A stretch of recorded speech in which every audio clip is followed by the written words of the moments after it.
Another example I can put before you. Suppose it is a hot day, temperature is quite high in the outside, and you are coming to your house. Whenever you are entering into your room, what will be your immediate reaction? You don't have a AC in your house, okay? You have a fan. Fan was rotating, you saw that yes, it is rotating. Then what you will do? Speed बढ़ा दो. You will tell like that, na? Increase the speed, right? You are not telling increase the speed of the fan to 1200 RPM. What are you telling? Increase the speed of the fan. So the other part understand your person and he increases. So that increase may be around 1300 RPM or maybe 1200. You are happy. And the system is also happy. The instructor who is doing the thing, he is also happy. Here you told the thing, he operated the thing, and the system is operating. So all the three are happy. But it is in a uncertain manner. It is not a certainty. You have not spoken the certain word. You have spoken a linguistic word. Increase. I don't know what is the meaning of increase. Whether it is 1200 or 1300 or 1100, whatever it means. So it is in a range. Right? So our human brain always works in uncertainty. It never works in concreteness. You never utter the word, yes, it is the thing. Always you tell, हो सकता है. Right? In very few cases, unless otherwise it is exam or question or answer related thing, we generally do not speak about the optimal sense. We always tell in a vague sense. But whenever I am telling a vague word, the other counterpart who is also a human being, understand the thing. He is not rejecting my thing. So I am vague, he is vague, but the system is running. So this takes care of uncertainty in a large manner. If my input is uncertain, I don't know. Suppose I am taking a voltage sensor, I am sensing the voltage, I am getting 5 volt, but there is itself a problem in the sensor.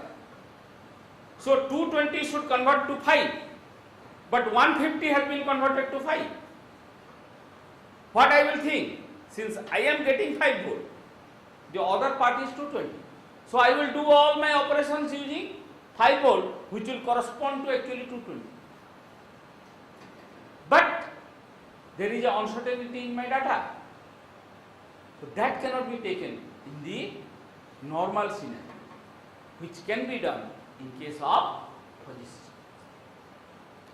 And another advantage of fuzzy systems is we can incorporate the decision making power of the human being.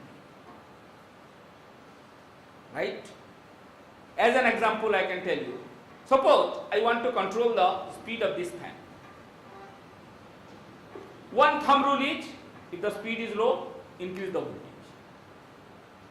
This is the general thumb rule. Whatever you are doing, this fan regulator, same thing. But now I will tell, if the speed is or the error is higher, means positive, and error dot is also positive, then my control action should be more negative or positive. That depends. See, error. Generally, whenever you get a disturbance, it will oscillate and come back. Any physical system. Okay?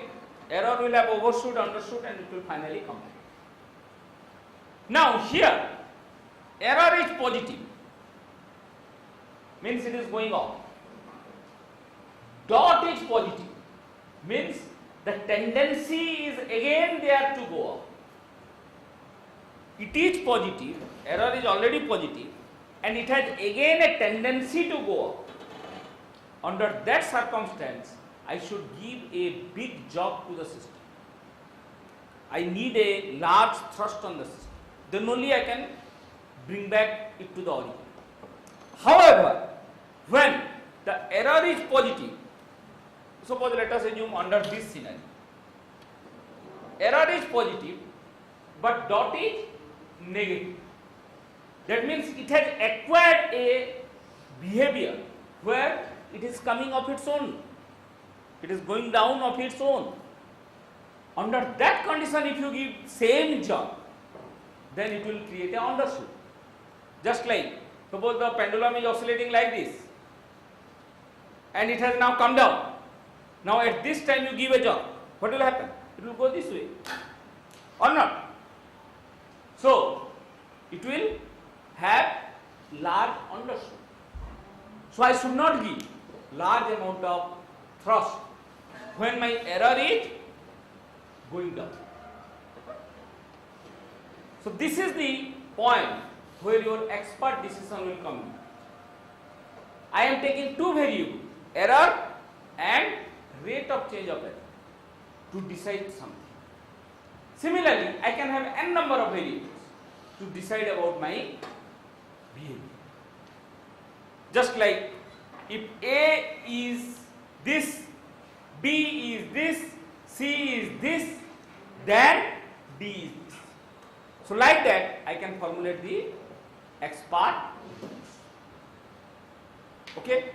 So fuzzy systems is nothing but representing it in a expert domain and creating a nonlinear relationship between input and output. It is nothing but that. It is a nonlinear relationship between input and output. Right? Now, somebody may ask you that why should we go for fuzzy systems? One is definitely your uncertainty. Another very important scenario is whenever you are selling something, now the world is purchaser and producer, seller and buyer. You are doing something, somebody else has to purchase it. He has to pay the money to you. Right? So whenever somebody else is purchasing it, under that condition, he will definitely ask all the tit and bit of that thing you are selling. Suppose you are selling a controller or any medical diagnostic system. He will definitely not believe if the results are coming for 1 and 2 cases true. You may show some results which is coming true, but he will not believe to that.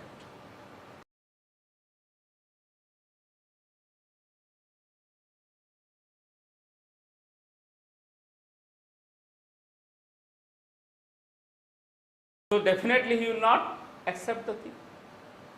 However, if you go for a fuzzy system, since it is based on expert rules, you can always show that the other part. See, this is the rule I have taken, and if you want to change the rule, you tell me. If I am wrong anywhere in the rule, you indicate. Suppose if the body temperature is 104 degrees centigrade, the dehydration is there and this is there, then it is typhoid. Suppose this is a rule I am framing, and basing on this rule I have made a software. Now let the doctor tell me, no, this is not 104, it should be 103. Okay, I will change it. So like that, there can be a dialogue between the purchaser and seller, and expert system can be reformulated. But the important is the expert rules which you are writing. If from the beginning your expert rule is gone or wrong, then whatever fuzzy you do, it will not give you a fuzzy, but it will give you a hazy result. Okay? Now, coming to the genetic algorithm or evolutionary computation. You all know that it is nothing but survival of the fittest. You must have been told about that. And based on the survival of the fittest, we do many jugglery of mathematics and try to get something. What is that something? Why do we go for genetical? Can anybody tell? You have already read genetic algorithm. Where and why? Where and why are obviously same thing. We should go for genetic algorithm.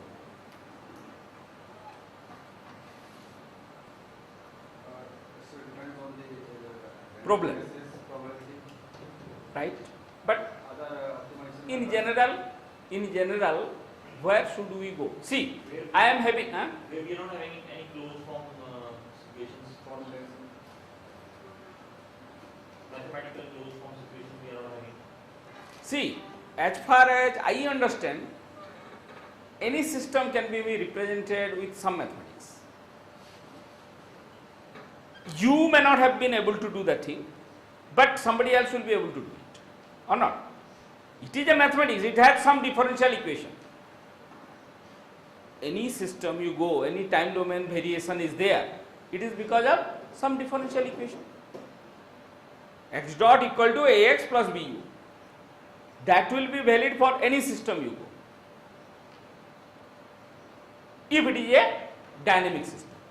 If it is not a dynamic system, then some algebraic equations will be coming into picture. It will not be a differential equation. Some nonlinear algebraic equation will come. So those things can definitely be solved with the help of Newton-Raphson technique. You know, that is basic Taylor series expansion. df is equal to del f by del x into dx. That is your Taylor series, simple Taylor series expansion, and you formulate the Jacobian of the system and go for the minimization. But why should you go for GA? Or we should go for GA everywhere?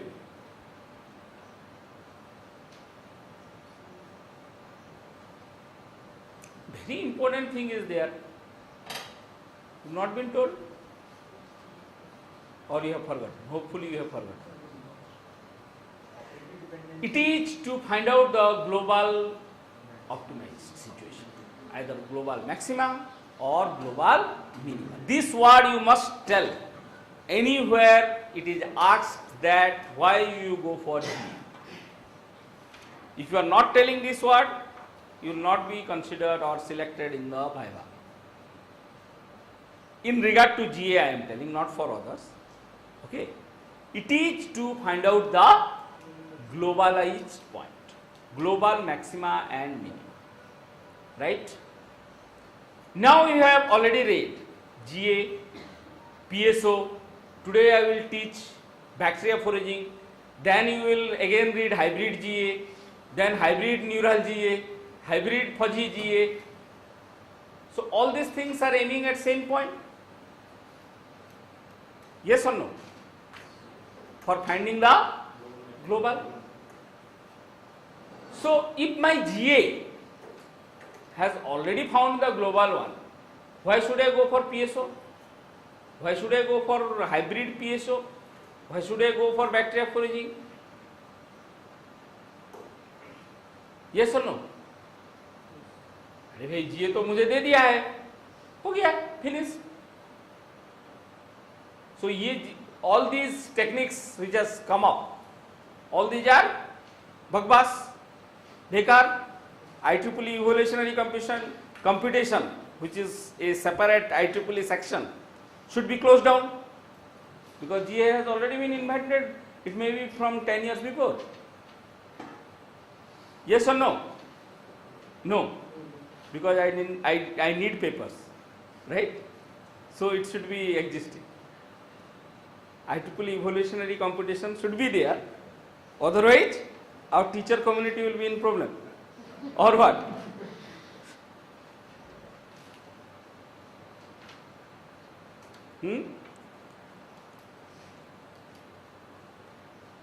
Why should we go for all these one by one algorithms?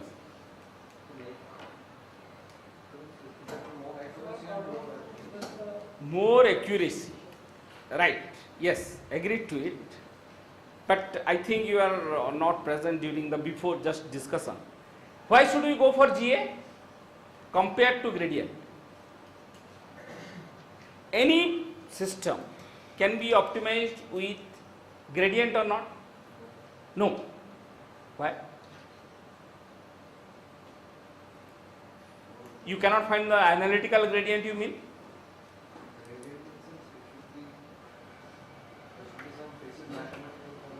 Gradient is the limitation you may drop at some local minimum. That's what we were discussing just before, where he was not there. So gradient will result to local minima, local minima or maxima, whereas GA will not be trapped to local minima or maxima. Now if I am getting global point with GA, why should I go for PSO?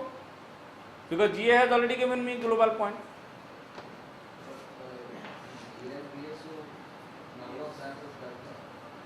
What? Random samples, okay.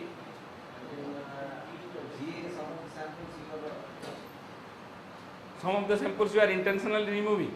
There is a problem of that the survival of the system means you have to tell some of the processes. You have already given the answer, but you are unable to correlate. It is accuracy, but now you interpret in the terms of global point.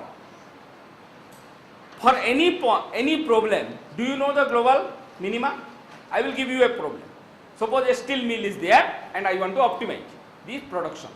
Do you know what is the global point? It is 6,000 ton or 5,000 ton or 7,000 ton, I don't know. I am trying to get the best out of it. So I am going one by one algorithm, whatever you are telling accuracy. So in the first, GA is giving me suppose 7,000. Then I am trying with PSO. Oh, it give me 7,800. So it is a better system, right? Then I am going for some other thing. So do you mean that if a paper is proposing that PSO is better than GA, will it be the case for all things? Yes, it is problem specific. You must remember this. And there is a theorem, I don't remember exactly the paper, where he has proved that the global point which you are achieving from different algorithms will ultimately result to the same value. Same value means, suppose you take 300 problems with PSO, 300 with GA, 300 with some else. Finally you will see that the net result is same for all the things. Means suppose for 300 problem, GA gives me the global one in 50 and 250 are not global. In the other case, PSO give me 50 and 250 are not global. So like that, everybody, all the algorithms will result to the same domain. However, we go for problem specific so that we can propose this algorithm for this type of application. We should not tell that PSO is better than G or bacteria foraging is better than PSO. We should tell or we can tell that this algorithm is somewhat better than the other one for particularly this problem. Right? In GA, there is no problem of convergence. In PSO, there is no problem of convergence. Convergence, there is no problem of convergence for what? Suppose in GA, one problem we cannot get in. Again, you have to restart. Restart is possible for GA. I am unable to follow you. In GA, you have to again exclude restart. Why? You start from the point, other point. See, there are many variations of GA. In convergence is not possible. So again, you have to exclude again. Some papers. No, you are meaning that you started the GA program from a random and you are going on and finally it is not converted. Finally, is not converged. How do you know that it has not converged? How do you know that it has not converged? If you are not getting solution, again you have to. It is not getting solution. Do you know the solution earlier? for the problem. If you know the solution, then why do you need any program? That is a problem. It is for verification of a paper or anything, that is okay. But whenever you are going a new design or new problem, you don't know its solution. Since you don't know the solution, you are using some algorithm for finding the solution. If you know the solution earlier, then it is a gone case. No algorithm is needed. There may be certain limitations of GA also. That's what we are trying to. Verification of GA. Limitations of GA. Yes, lot of limitations are there. I can find out limitations of all the programs. I can find out for PSO, I can find out for bacteriophaging, I can find out for GA. Everything has limitations. Everything has advantages. Maybe one of them is that it may not be converging much, Yes, that much faster that's than I'm correct. compared to the other Yes, one. that you are correct. That I agree. But there are some other proposition also where they have improved the convergence in GA. Because GA is not the GA now at stands which you are reading. That binary GA which we generally teach, it has gone long way back. Okay, so that binary one is having problem provided it is a complex system. Again, when I am telling complex, which is complex and which is not complex? You don't know a priori. Therefore, we generally assume whenever you are going for a new problem, we don't know the final solution and we try to improve the thing. Now you take a very new problem which has not been attempted by these algorithms at all, and it has been reported that I am getting this much value in some conventional algorithm. Now you use even the binary G, you will get a paper. Because nobody has explored that area till now, and you get some better result compared to the conventional. But this result may be trapped to a global, which you are telling that GA is convergence problem. Convergence problem means it is trapped to a local one. It has not reached to the global. But since we don't know the global one, we are happy with that. And many practical applications are there where we generally do not bother up to 4th decimal or 5th decimal point. Suppose you are doing some error minimization and somebody is reporting that I am getting an error of 10 to the power minus 5. I am reporting an error of 10 to the power minus 3. For industry it does not matter whether it is 10 to the power minus 5 or minus 3, both are same. 10 to the power minus 3 means 0.1% error and other is 0.001. Why do I need so much accurate one? Right? So, again there is a issue in this scenario. What is the optimal one? So, taking all these things, we have to decide about the algorithm when it comes to the actual application point.